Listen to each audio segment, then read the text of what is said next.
is the Radio Hall of Fame.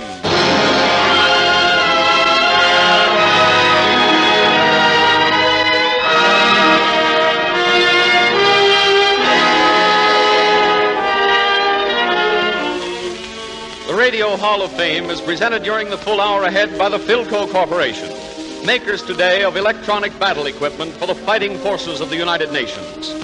Makers tomorrow of equipment for good living in a free world united by victory.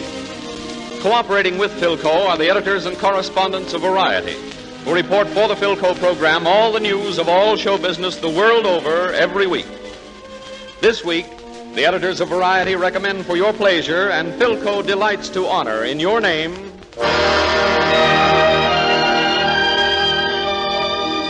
from the American stage, Miss Helen Hayes, in scenes from her current Broadway success, Harriet. From Hollywood, George Jessel. From radio and phonograph recording studios, Kay Arman. From the nightclubs, Sheila Barrett. And the Paul Whiteman Hall of Fame Orchestra and Chorus. Our master of ceremonies, the distinguished critic, composer, and commentator, Deems Taylor.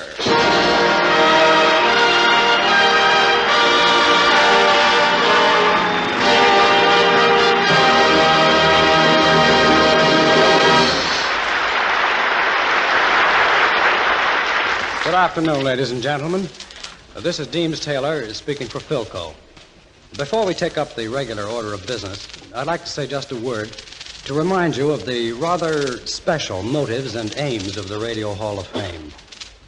Now, during the next 60 minutes, you're going to hear a number of distinguished performers whom you've probably heard before.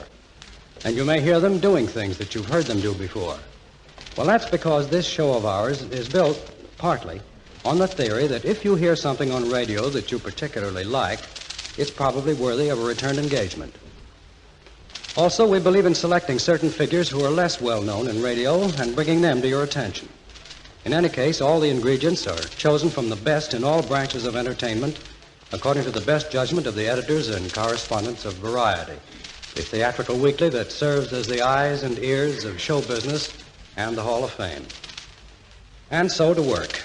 I'm sorry to say that Paul Whiteman continues to be too ill to be with us today. But in his stead, Ted Dale leaps nimbly to the podium and bids the orchestra and the chorus to let down the drawbridge and open the gates of the Hall of Fame with Oh, What a Beautiful Morning. Overture, please.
out in Oklahoma. Folks will always holler howdy as they ride along. When they find it necessary to go rootin' tootin' out across the prairie, everybody out in Oklahoma shouting out a little song.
Even if they forgot to tell you in school, the movies have revealed the fact that Alexander Graham Bell invented the telephone and went to his reward with no regrets for having made every home a listening post. Today, even as I speak, America's leading expert in the art of one-way telephoning is in a broadcasting studio 3,000 miles to the west of us, pawing the rug and avidly eyeing the telephone. And our Ouija board has registered no complaint from Professor Bell. So everything must be all right, including George Jessel. In fact, the option that he has long held on American laughter is ample testimony that he must be all right. Georgie has recently become a headache expert as well, for he's now the producer of the forthcoming 20th century picture, The Dolly Sisters. And so, in gratitude for his lifetime's contribution to the gaiety of at least one nation, and wishing him well in his latest enterprise, Variety recommends, and Philco is happy to honor, George Jessel, from way back when and from Hollywood.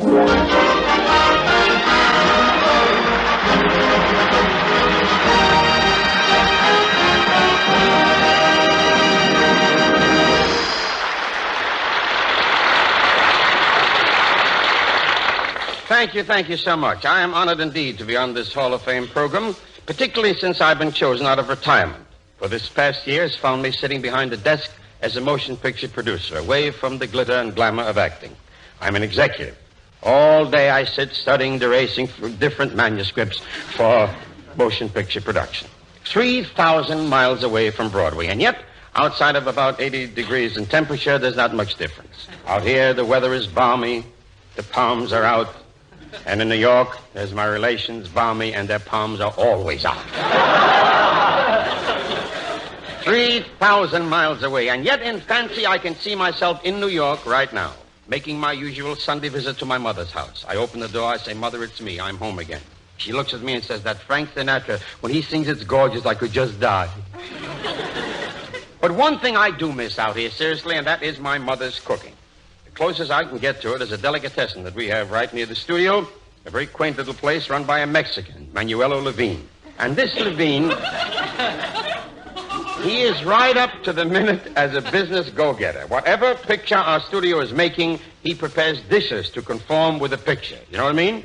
For example, when we made the picture Lifeboat, his luncheon specialty was herring on a raft.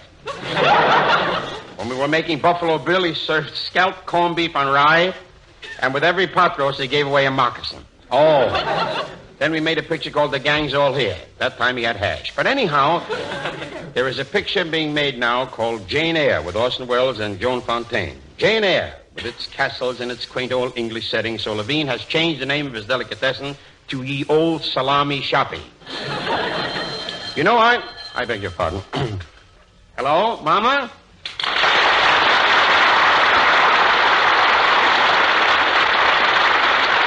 Hello? How are you, dear? Oh, I'm fine. I'm broadcasting right here on the radio. There's no benefit. I'll get something, sure. You're listening? You're listening to the little radio I sent you? How is it? It don't play so good. Well, did you change the bulbs around like I told you? You did. You put the big bright one from the kitchen in. Well, how is it now? You don't play so good, but it's better to read by. Well, that's all right. Tell me, how's my little brother Willie getting on at school? He got good marks in composition. Well, that's good. The teacher gave the class a half hour to write a composition on baseball. Willie wrote one in a minute. Oh, of course. What kind of composition can you write on baseball in a minute?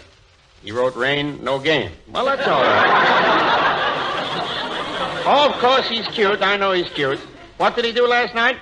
You were listening to some jive music. He said, Mama, would you like to see me cut a rug? Uh-huh. So what happened? Now we got 12 little rugs in the front room. That'll be good. What else is doing? You got a letter from Cousin Milford from camp. Yes, I should be proud of Cousin Milford. Why? He's in the Army only 3 months. He's already a brigadier general? Yeah, 3 months. You better read the letter again. He's generally in the brig. Oh, well. Yeah, who is yelling like that? I can hardly hear you. Oh, Willie wants to talk. Well, put him on. Hello, Sonny. You want me to sing what? A song called My Heart Tells Me. Well, why must it be that particular song? It's number 1. I see. And you bet all your marbles with little Emil Newman that if I sing it, it'll go down to 24? Oh, are you cute? I'll kill you. All right, here goes. My heart tells me this is just a fling. Yet you say our love means everything. Do you mean what you are saying? Or is this a little game for playing? I like this song. I really do. It's a pretty song. It's the kind of a song that I used to sing when I first went on the stage a long time ago. Oh, my. Over 20 years ago. Easy. I'll never forget when I first made my debut, the first time I went on the stage. I played at Hammerstein's Music Hall at 42nd Street and Broadway, and I'll never forget my first criticism. Syme, writing the Variety, said, this kid's going to be heard from in more ways than one. I wonder how he meant that. But, of course, in those days, nearly all the songs were like this one, My Heart Tells Me, sentimental love songs. And you knew they were love songs by their titles. By the light of the silvery moon, Let Me Call You Sweetheart. Today the love songs are the Jersey Bounce, I Get the Neck of the Chicken, and Beat Me, Daddy, with the Boulder Dan. Oh, how I can remember how my daddy used to sing to my mother, Will you love me in December as you do in May? Now he sings Pistol Packin' Mama, put that thing away. Everything has changed, my friends. We live in a strange age, strange indeed, and so lacking in romance. When I was a kid, a fellow would take his sweetheart home, say goodbye to her at the garden gate, kiss her hand, and treasure the memory of that kiss. Today, a fellow kisses a girl's hand, he's liable to wind up with nicotine poisoning. If I'm a fool enough to see this through, will I be sorry if I do? Shall I believe my heart for you?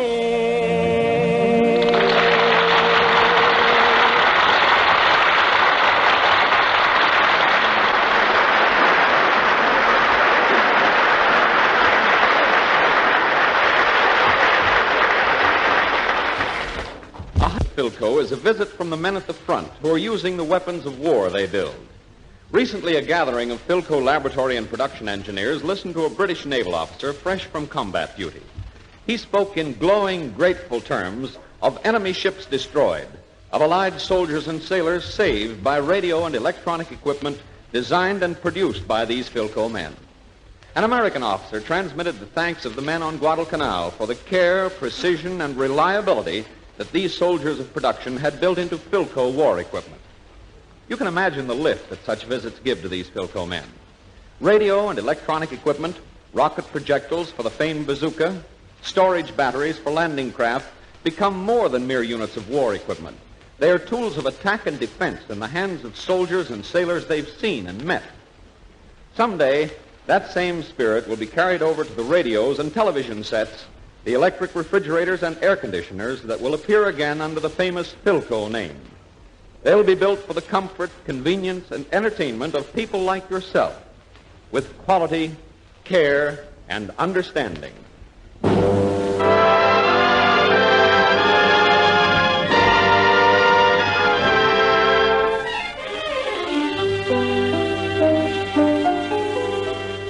A moment ago, I mentioned the fact that we salute not only the veterans, but the people new to stardom. Here's one of the latter now.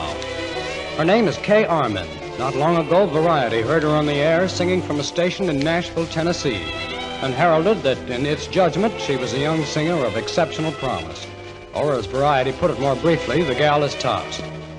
In addition, Miss Armin has made 2 recordings whose sales have been over 1 million each, all of which furnishes ample grounds for Variety to recommend and for Philco to salute Kay Armin, who now gives you her version of Embraceable You.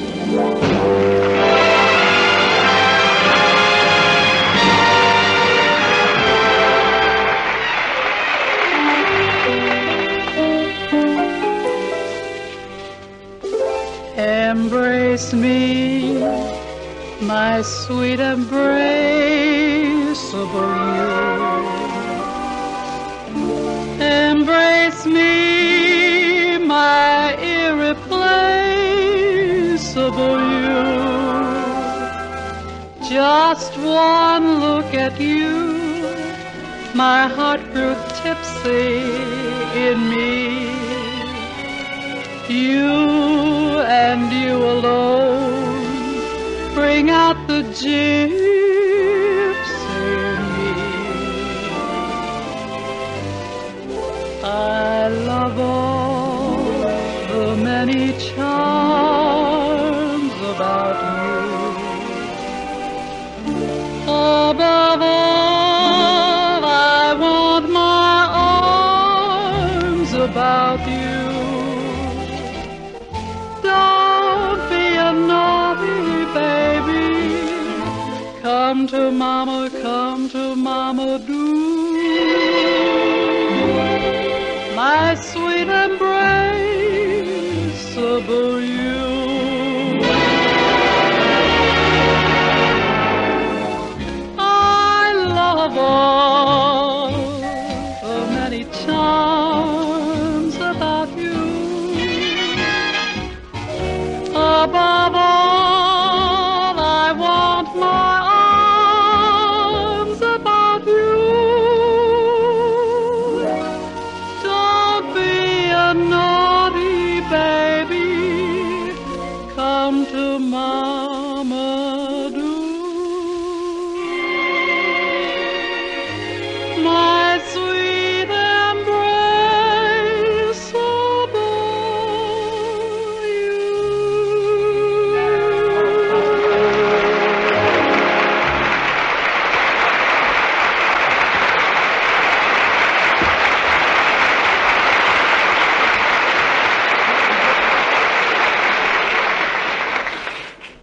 Her name is Helen Hayes. I think there's not a better loved actress in America, or a more admired one.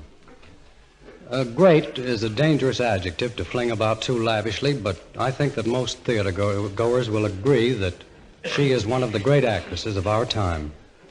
To millions of Americans, she'll always be the appealing Leora Tozer of Aerosmith, or the tragic nurse of A Farewell to Arms. To others, Victoria the Queen, Mary of Scotland, the heartbreaking heroine of Coquette. It's not for us to bring her fame. She is fame. Just now, if you look for her in New York, you'll find her in a theater on 43rd Street east of Broadway, the Henry Miller Theater. In the lobby, you'll see an array of daguerreotypes, quaintly posed and delicately tinted, portraits of the people of the play Harriet, a hit on Broadway ever since March of last year.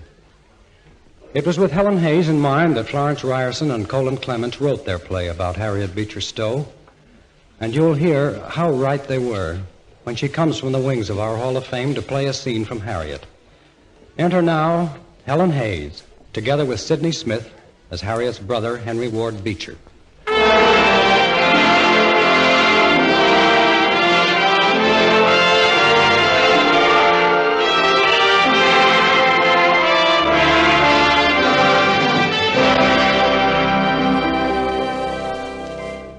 Time, about 1850. Scene, the new home of Harriet Beecher Stowe in Brunswick, Maine. Harriet and her 4 children have just moved in, and the household is in considerable confusion. Georgiana, the eldest of the Stowe children, and Jerusha Pantry, local constable and man of all work, have been helping Mrs. Stowe to set the living room in order. They've barely finished when a caller is announced. It is Harriet's famous preacher brother, Henry Ward Beecher. He enters with the characteristic Henry Ward Beecher flourish and...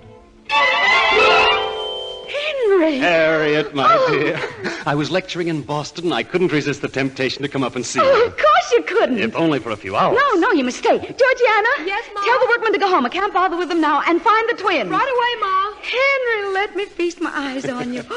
How handsome you've grown and how distinguished. No, And Harriet. prosperous, too. Look at that satin and broadcloth. And famous. Even the papers up here are full of your new church. Does it really seat 3,000? With standees in the aisle every Sunday. My pulpit's in the middle on a raised platform. I can see everyone. And everyone can see you. Yes. How's everything with you, Harriet? And your good husband, you wrote me Calvin was still in Cincinnati? Finishing his book. Henry, it's so delightful to have you here. Oh, dear sister. What about the books you were going to write? Oh, was there ever a time I was such an optimist? There was a time you had faith in yourself. I was young. Were you trying to pretend you're old? I'm worse than old. I'm middle-aged. But don't pity me. I'm a very happy woman. I am. As happy as any woman can be whose husband sleeps with Dante's Divine Commedia under his pillow. It slips down, Henry. It slips down. I won't let you change the subject. Oh, you're as bad as my editor. He's always nagging. Excuse it, Mrs. Stone. Oh, yes, Mrs. Hobbs. What is it? How do you feel about codfish? Codfish? Mrs. Hobbs, my brother, Mr. Beecher. I do. Am I supposed to feel something about codfish? Of course, codfish is breakfast. But my point is, in case of more company coming, a codfish can be stretched. Cook whatever you like, Mrs. Hobbs. Eggs, codfish. Yeah, Mom. Proud to meet you, Reverend. I'm a poor hand with eggs, but you can't miss with a codfish. You ask why I don't write a book. Well, of course, I shut myself in my study every day. Allow no one to disturb me. What are you laughing at? I'm afraid it's at you. Henry, don't be too successful. Don't grow sleek and smug. I'm sorry, dear. I keep hearing about your popularity, your success, and sometimes I grow afraid. You need have no fears for me, Harriet. The Almighty's servants, your brother is the humblest, the most self-effacing, the most... Did you hear about my auction? Your slave auction? Yes. An auction in a church. Picture the scene. It was indescribable. I thought the newspapers did very well. Think of it, Harriet. An exquisite young slave girl. Beautiful hair, beautiful eyes, beautiful figure, and a professing Christian, standing suppliant before the congregation. Didn't she distract the congregation's attention? From what? From the pulpit, Henry. Only for a moment. Harriet. I'm sorry, Henry. That was wicked of me. And you did marvelously, dear. You raised $1,000, wasn't it? 1,100. More than enough to buy her freedom. Strong men wept. Women became hysterical, tore off their rings and bracelets, threw them on the platform. The following Sunday, the church was packed. Packed. Since then, I've redeemed 4 more slaves. All of them beautiful. Oh, especially the last. Why, she... what does your editor want? Your editor. You say he nags you. Oh, yes. He wants a 3-part serial. An abolitionist story illustrating the evils of slavery. Capital idea. Have you started writing? No. We must show them. We must come out squarely for emancipation. Oh. No, Reverend, I don't agree with you. Mr. Pantry. Mr. Pantry's been helping us get settled, Henry. Mr. Pantry, this is my brother, Mr. Beecher, I seen him get off the train. What I say about emancipation is slaves is property, and you can't touch property. Mr. Pantry, have you ever seen a slave? Can't say as I have. That is not when he was slaving. Then you don't know. I've lived in a border state. I know what slavery is. But you got to look at the question from all sides. Tain't as if abolition only hit the South. Take my brother. He's got a mill over Linway. If the slaves was freed, who'd raise the cotton for his mill? They'd have to pay white men to do it. Cotton would go sky high, and you'd be ruining the value of his property. It's beginning to get dark, Mr. Pantry. If you don't start your lamplighting, the town meeting will complain again. I'm starting. I just wanted a good look at the Reverend. You can't get away from it. Slaves is property, and property is sacred. They blame the South. For every slave owner, you can count 10 Northerners like that. Selfish, greedy. Only blind. They don't know what slavery is. Because it's so far away they can't picture the evil they're defending. Then you must picture it for them, Harriet. I dare not, Henry. I'm afraid of what it might do to me. There's something insidious about that subject. It's so dark and terrible. It seems to drive everyone who touches it into a sort of insanity. I did try to write, Henry. An idea came to me in church. But it wasn't an idea. It was more like a picture, a scene unrolling before my eyes. An old, gray-haired slave, very gentle and very religious, was being beaten by order of an overseer. I even seem to know the overseer's name. A horrible man. The whole thing was too painful, too harrowing. Nevertheless, you must write it, Harriet. No. I was never meant to fight the world, Henry. I care too much what people say of me. I dread their bad opinion. If I were ever forced to face public censure, I believe I should die. Mama! Quietly, Georgie. What is it? I was going past Lowell Denton's place with the twins, and she was looking for Mr. Denton, and no one was home. But I knew you'd want her, so I brought her home with me, Mama. Who, Georgie? Who? The slave. Georgiana, what did you say? The slave woman. She's outside. Come in, Suki. But, Georgie, we can't. Please keep her, Mama. She's so frightened. Come in, Suki. It's all right. No, but I don't want to come in here. No, I want to go. Oh. Draw the curtains, Henry. Close the door and keep watch at that window, Georgie. No. You ain't Mrs. Denton. And to tell me to ask for Mrs. Denton. Mr. Denton isn't here, but we're your friends. We're abolitionists. Oh. Like Mr. Denton. Oh. Yes, you're safe here. That man. It's my brother, Suki. I'm your friend, too, Suki. Don't be afraid. Sit down, Suki. I'll sit beside you. Now lie back and close your eyes and try to rest. Henry, how do you suppose she got here? On the coastwise steamer from Savannah, probably. I believe the captain smuggles 1 or 2 slaves out every trip. Harriet, you sure you ought to take the risk? They caught Dr. Willard and his son and put them in jail. Jail? Now, Suki, now. He's talking about jail. Nothing's going to happen to you. Here, let me put this shawl over your shoulders. My old missus, she had a shawl like that. Did she, Suki? Yes, ma'am. Just like. And when she died, they bury her in that shawl. They bury her. Then they sell all the niggers. They sell my husband, sell me, sell my children. They sell my baby. Oh. My baby wasn't even weaned yet. When you get to Canada, you can earn money to buy your children. No, ma'am. They're all scattered. Scattered and sold. Scattered and sold. Mama, someone's coming. They're coming up the walk. Who is it? Mr. Pantry and a man. Oh, why, they just walked in without even so much as knocking. This is the way, Haley. The slave catcher. Quiet, Suki. The impudence of them to walk into... Back again, Miss Stowe.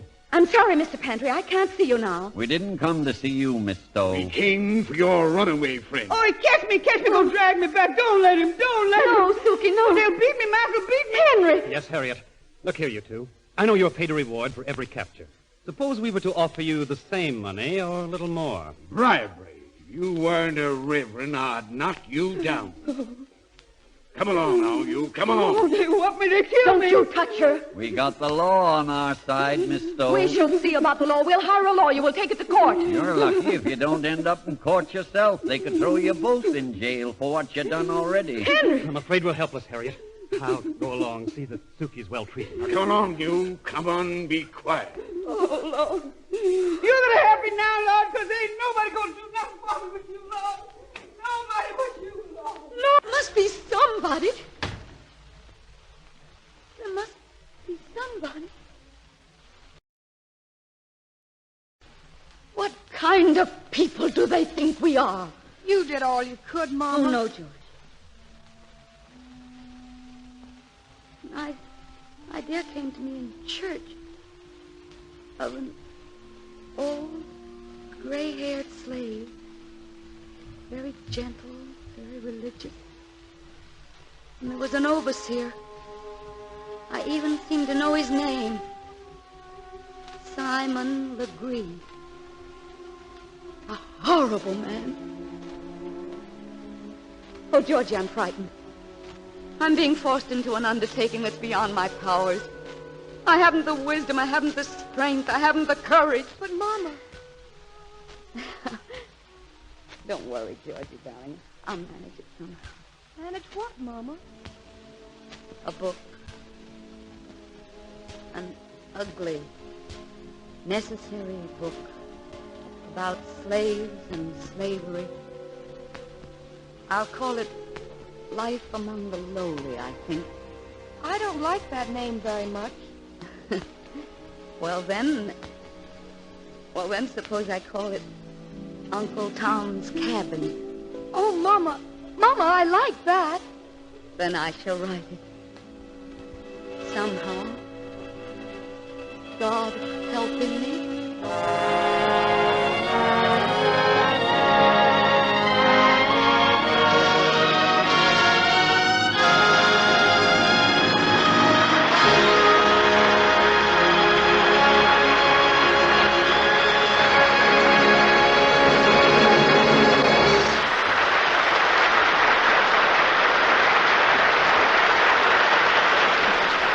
Our thanks, Helen Hayes, for an inspired moment in the life of Harriet Beecher Stowe. In just a few minutes, Miss Hayes is coming back to give us another scene from Harriet.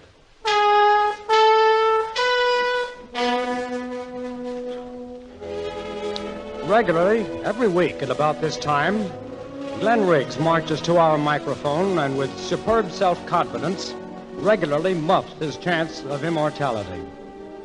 His stance is superb. His poise unshakable. His eye fairly pierces the mic. This is his moment. And what does he do with it? Does he unwrap some verbal jewel of poesy and imagination? He does not. Does he say, this is the indigo tracery? No. Does he perhaps venture the observation that this is the azure filigree or the ultramarine dentelle? No. What does he say? This man with the earthbound soul. He says, This is the Blue Network.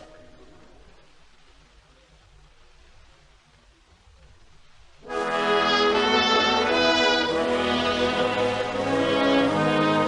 Philco Radio Hall of Fame, Act Two, with Helen Hayes, Kay Arman, Sheila Barrett, and the Paul Whiteman Orchestra in chorus.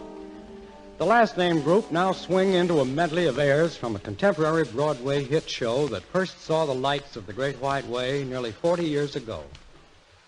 Not that Franz Lehar's masterpiece has been running steadily ever since, but every successive revival of it reveals its unquenchable vitality. We bring you now on the Hall of Fame a Whiteman treatment of three long-time favorites from the present-day Broadway revival of The Merry Widow.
proper stuff. The ladies smile so sweetly, I catch and kiss them neatly.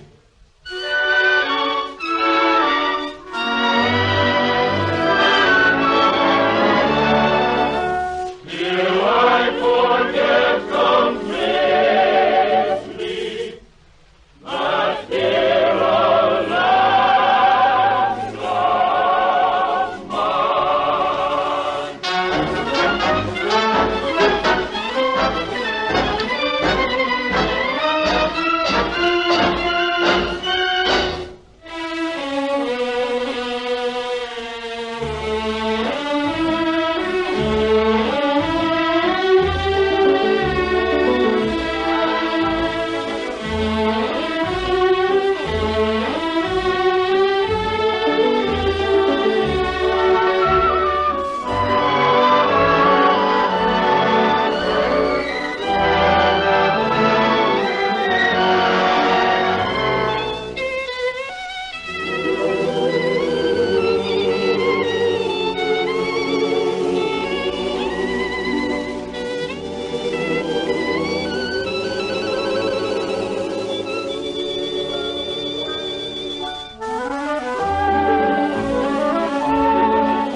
Perhaps you recall a period when the current great voice was a soft-spoken gentleman who graciously but firmly insisted that his time was your time, and vice versa.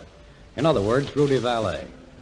One of the regular contributors to Mr. Vallee's hour was Sheila Barrett, who soon revealed herself as a young woman possessed of a particularly savage gift of mimicry.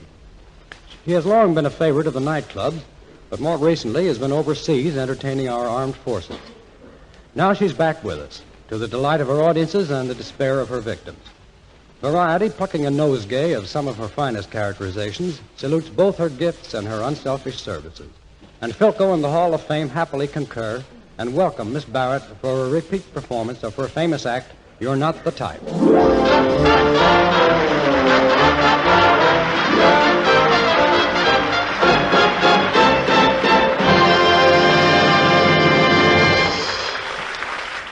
Scene, a casting office, the outer office of a theatrical agency in the Roaring Forties. No casting today. Can't use you today, sister. No casting today. Can't use you today. No No casting today. No casting. You mean there's nothing for me today, mister? You heard me, sister. Nothing doing at all. Yes, but that paper in the subway, it said that there were cast... Just a minute, please. Hello? What? You want George Jessel? Are you kidding? You can't get him. He's out on the coast. George Jessel? Hello. Hello, Mama. Mama, this is your son, Georgie. You know, Georgie, like a money order. What, Mama? Yes, Mama, you know, I'm a big man now. I'm a producer. That's right. Yes, Mama. What'd you say, Mama? I know I was a child prodigy. I know that, Mama. What, Mama? Oh, you worry about child prodigies. I see they grow up dumb. Well, they wear out their brains like I did. Now, Mama, that was me on the radio tonight. You liked it, Mama? Oh, the neighbors heard me too, huh, Mama? Yeah? How'd they like it? What? They couldn't hear me so good, but they thought my nerve was wonderful. That's all, Mama. Good night, Mama. Now, look, kid, you don't fit in. You're not the type. Look, maybe if you were English, the boss could fit you into a road company of blithe spirit. But I can do that, mister. I can do a Cockney, and that's English. For instance, in an air raid shelter during the last air raid over London, there was a Mrs. Higgins. She was talking to her friend, and she said, "Oh, Mrs. Hawkins, you don't know what I've been through. You know my boy Wilford, he was at Dunkirk, he was. Oh, blimey, it was horrible, it was. Oh, he almost got his... Oh, don't go faint on me, Mrs. Hawkins. But he was at Dunkirk, my boy Wilford. He was there for 3 whole days. Monday, Tuesday, oh, that was bad, oh, blimey, oh, it was bad. But Wednesday, oh, Mrs. Hawkins, it was horrible. It rained all day, and Wilford, he hates rain. Now, look, kid, you won't do. We're not interested. You're not the type. Yes, but listen, mister, there are other things I can do. I can sound like W.C. Fields, I can. Honestly, I can, mister.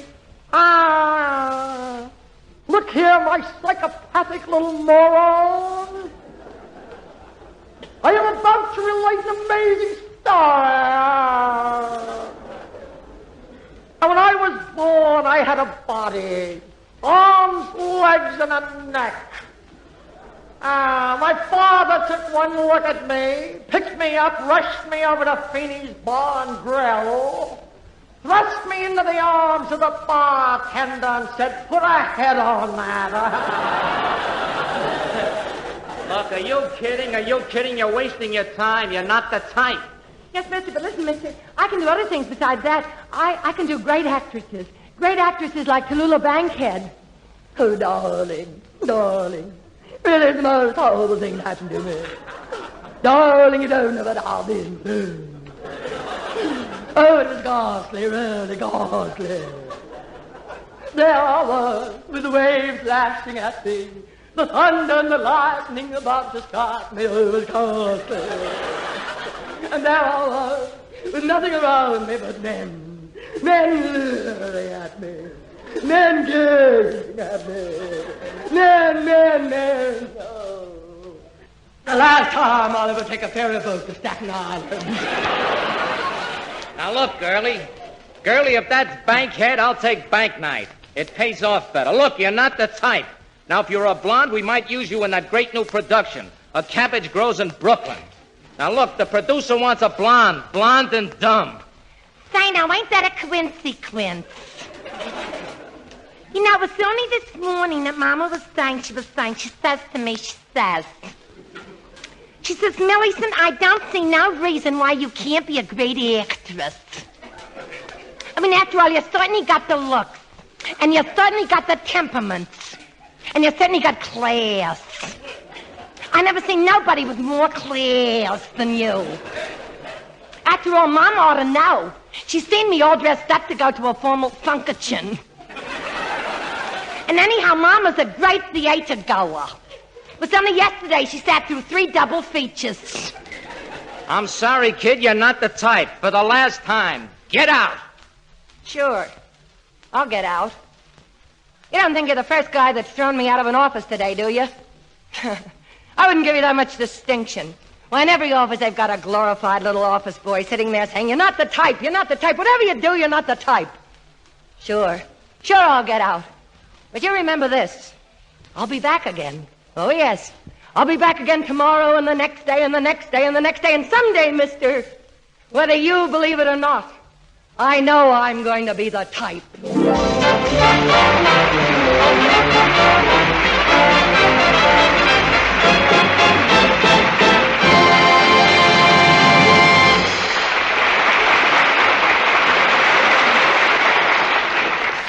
What's the difference between confidence and over-optimism? The invasion of Europe is coming. Do you think it will succeed? Sure. But why do you think so? There lies the difference between confidence and over-optimism. If you think it'll be a pushover because, well, haven't we got the finest and bravest soldiers in the world? Haven't we got the most and the best planes and tanks and guns? And haven't we got Hitler backed into a corner anyway? That's over-optimism. But if you're thinking that this is going to be the toughest struggle in history, that it's going to take everything we've got at the front and at home to put it over, that you know we can win because you and your neighbor and every other American right up to the firing line will give it all we've got come what may, That's confidence. And your thinking will show in what you do. You'll want to be part of that attack. There's a fourth war loan on, and you hear the words, "Let's all back the attack." You'll know that if those words don't mean you, they don't mean anybody. Maybe it means sacrifice, even hardship, to buy at least an extra $100 war bond during this drive. If you have confidence in victory, you won't flinch at that sacrifice any more than our soldiers will at the 0 hour. You'll find the way to buy an extra war bond and be part of that attack. And when it's done, remember, you've made a good investment, too.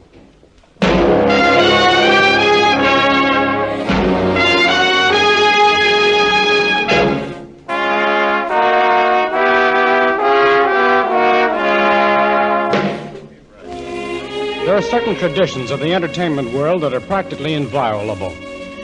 One is that all opera stars must at intervals during their careers be photographed seasoning soup or stirring a stew in their own darling little kitchens, or be doing the same to spaghetti in somebody else's restaurant.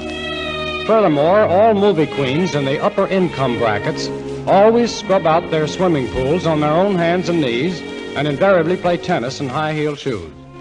In general, they must, in spite of their glamorous profession, display a strong streak of domesticity.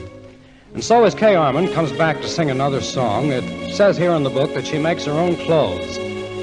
Well, that, it strikes me, is a strictly private matter to be thrashed out among the dressmakers whose business she's ruining. Our immediate concern is with the fact that besides making her own clothes, Miss Armand is about to sing Tessa's torch song, an incendiary little ditty from Danny Kaye's new picture, Up in Arms.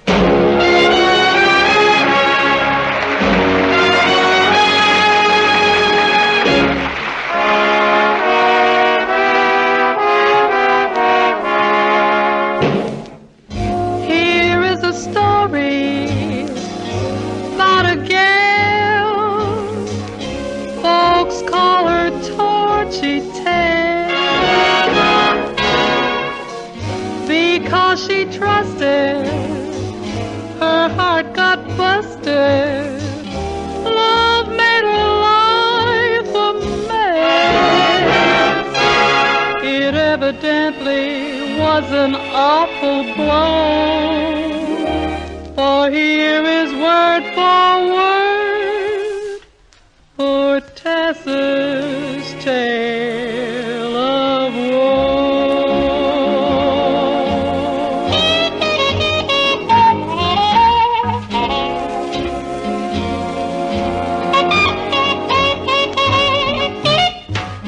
I had a man.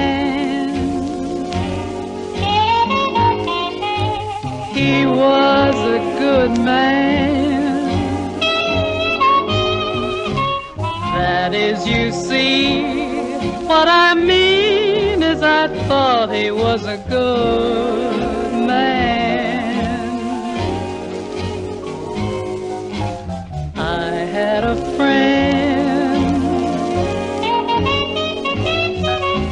She was a good friend.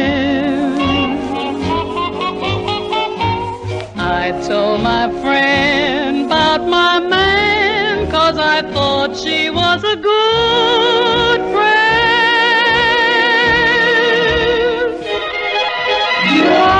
Life was sweet. Didn't I have my man?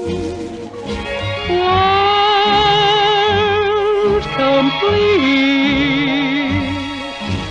Then the fireworks began. Ain't got no man. Ain't got no friend. I bet you can guess just exactly what happened.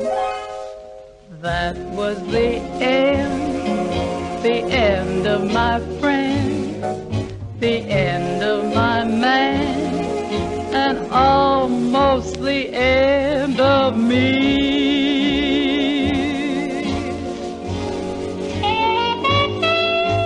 That was the end of my friend, the end of my man, and almost the end of me.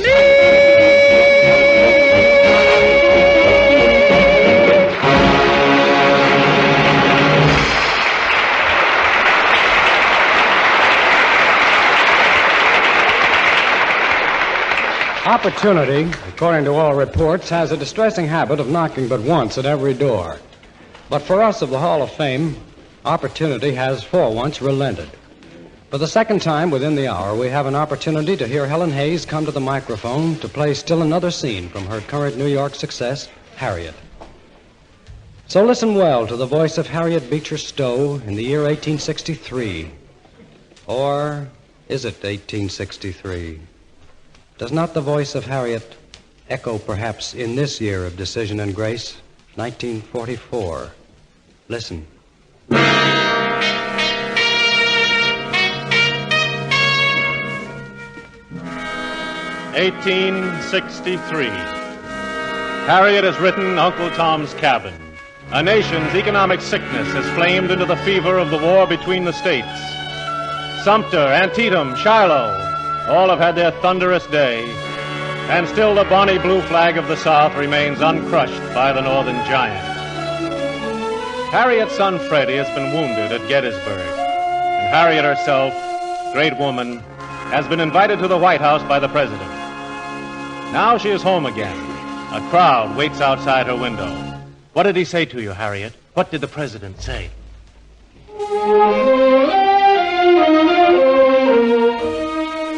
What did he say?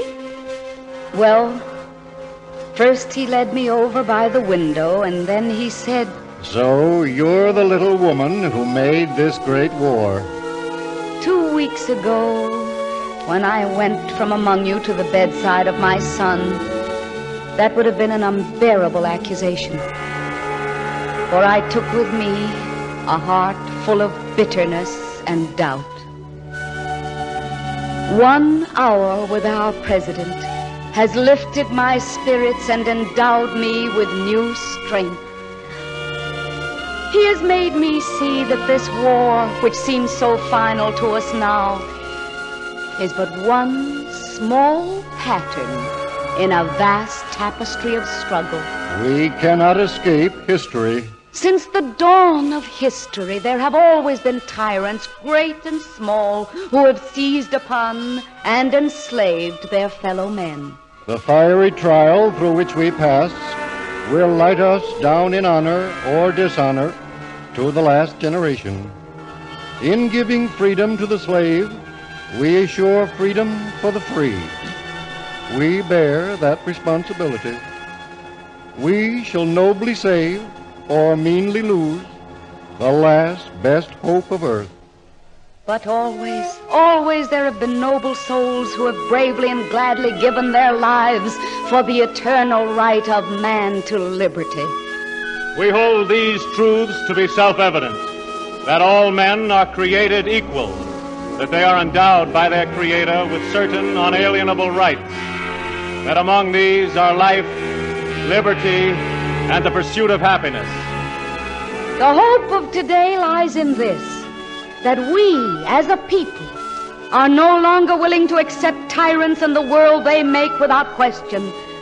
For as Ben Franklin said, Those who would give up essential liberty to purchase a little temporary safety deserve neither liberty nor safety.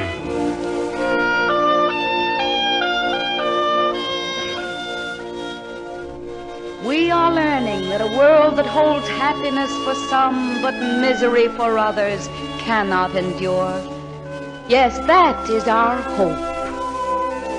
Our danger is this, that when the conflict is finished and the war weariness is set in, we may be tempted to forget, to slip back into the old ways.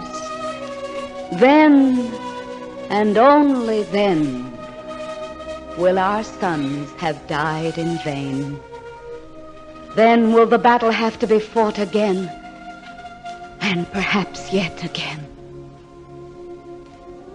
a day will come when this, our little life, will be ended. All will be gone, all who raged, all who threatened, the weaklings who yielded, the men who stood and bore infamy and scorn for the truth. Yes, life will be over for us, but eternity will never efface from our souls whether we did well or ill, fought bravely or failed like cowards. It is for us to decide whether at the end we may say with truth, I have fought the good fight. I have kept the faith.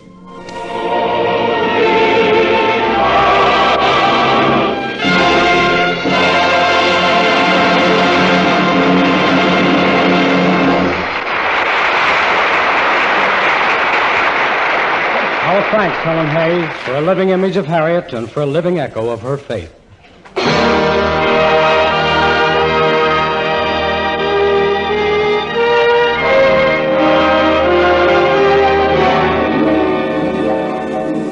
Next week on the Radio Hall of Fame, Ed Gardner, the Archie of Duffy's, Ella Mae Morse, Eddie Green, Bud Hewlick, and others. Also, we're looking forward to the return of our maestro, Paul Whiteman. We'd expect you at the gates of the hall this time next week, this station. Signed, Deems Taylor.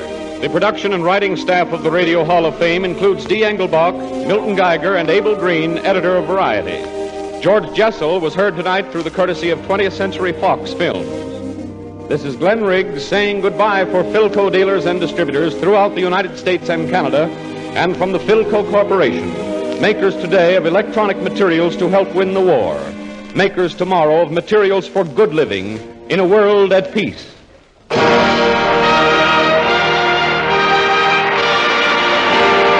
is